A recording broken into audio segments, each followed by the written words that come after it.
Tawfiq al-Halak and his wife Zarek al-Sosa arrived in the U.S. on a tourist visa in July 2012.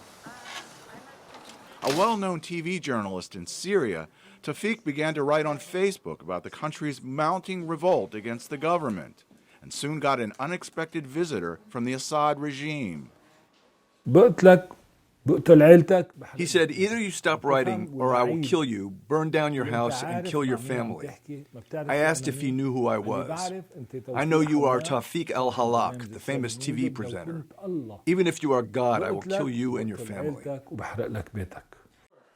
After stops in Tunisia and then Egypt, where he received another death threat, Tawfiq and his wife arrived in the U.S. and applied for political asylum. The United States has a long history of opening its doors to refugees from around the world. After authorities said one of the recent Paris attackers entered Europe as a refugee, Republican presidential candidates in the U.S. started calling for tighter restrictions on Syrian refugees. Republican presidential candidate Ted Cruz.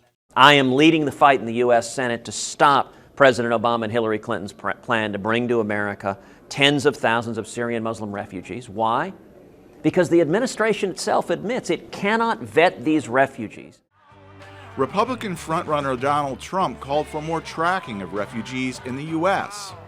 But database is okay, and watch list is okay, and surveillance is okay. If you don't mind, I want surveillance of these people that are coming in, the Trojan horse. I want to know who the hell they are. President Obama, while on a trip to Asia, disagreed.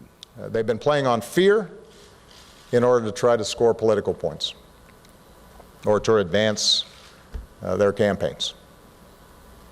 And it's irresponsible. But Republican leaders on Capitol Hill, with some Democratic votes, passed a bill to halt Syrian refugees from entering the country. Republican Speaker of the House, Paul Ryan. If our law enforcement and intelligence community cannot verify that each and every person coming here is not a security threat, then they shouldn't be allowed in. Clerk will call the roll. The legislation awaits a vote in the Senate within the next few weeks. President Obama has vowed to veto it. Still, al-Halak worries that the rhetoric around Syrians could affect even those already in the U.S. His family's status is still undecided. The only thing certain in their lives is that they cannot go back to Syria.